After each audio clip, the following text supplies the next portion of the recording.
नमस्कार, आप देख रहे हैं न्यूज 18 बिहार झारखंड। मैं हूं आपके साथ रुचिका राज। नेपाल में हिंसा भड़क गई है, अधिकारी जांच में लगे हुए हैं। दरअसल आपको बता दें कि पूर्व राजा ज्ञानेंद्र शाह के समर्थकों के द्वारा विरोध मार्च आयोजित किया गया था, जिस दौरान खतरनाक हिंसा देखने को मिली। वहीं हिमालयी देश नेपाल में संवैधानिक राजतंत्र की बहाली की मांग कर रहे हैं। शुक्रवार को काठमांडू के कुछ हिस्सों में तनावपूर्ण स्थिति देखी गई। राजशाही समर्थक प्रदर्शनकारियों ने पथराव किया, एक राजनीतिक पार्टी के कार्यालय पर हमला कर दिया, वाहनों में आग लगा दी और राजधानी में दुकानों को लूट लिया। अधिकारियों ने यह कहा है कि पुलिस के द्वारा राजधानी काठमांडू में संसद भवन की ओर से मार्च करने से पत्थर फेंकने वाले भीड़ को रोकने के लिए बल प्रयोग करने के बाद हुई झड़पों में एक टेलीविजन कैमरामैन और एक प्रदर्शनकारी सहित 2 लोगों की मौत हो गई है। कम से कम 112 लोग इसमें घायल हुए हैं। बाद में स्थिति को नियंत्रण करने के लिए सेना को भी बुलाया गया। आपको बता दें कि 105 आंदोलनकारियों को पकड़ा गया। काठमांडू जिला प्रशासन कार्यालय के द्वारा जारी नोटिस के अनुसार अधिकारियों ने शुक्रवार को शाम के 4:25 पर राजधानी के कुछ हिस्सों में कर्फ्यू लगा दिया था, जिसे शनिवार सुबह 7 बजे हटा लिया गया। शुक्रवार को प्रदर्शन के दौरान घरों को जलाने और वाहनों को तोड़फोड़ करने में शामिल 105 आंदोलनकारियों को अब तक पुलिस ने गिरफ्तार किया है। गिरफ्तार किए गए लोगों में राष्ट्रीय प्रजातंत्र पार्टी के महासचिव धवल शमशेर राणा और पार्टी के केंद्रीय सदस्य रविंद्र मिश्रा समेत अन्य लोग शामिल हैं।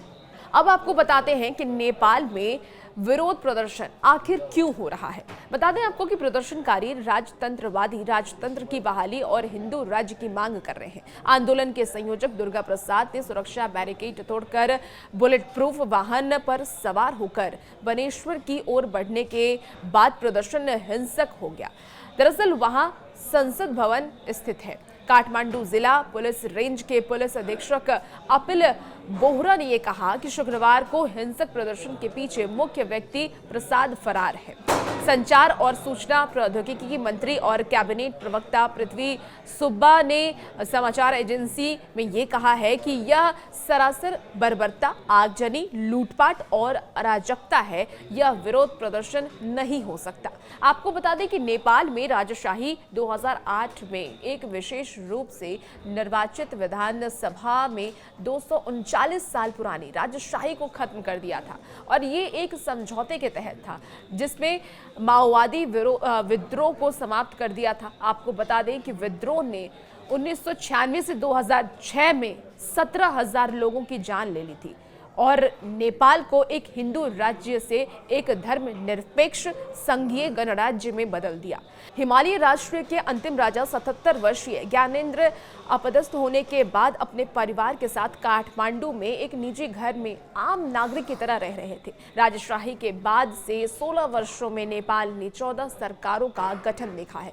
राजनीतिक अस्थिरता के कारण आर्थिक मोर्चों पर नुकसान हुआ है और देश के लाखों युवा विदेश में काम करने की तलाश में जाते हैं। आपको बता दें कि वो मुख्य रूप से तेल समृद्ध मध्य पूर्व, दक्षिण कोरिया और मलेशिया में काम करते हैं।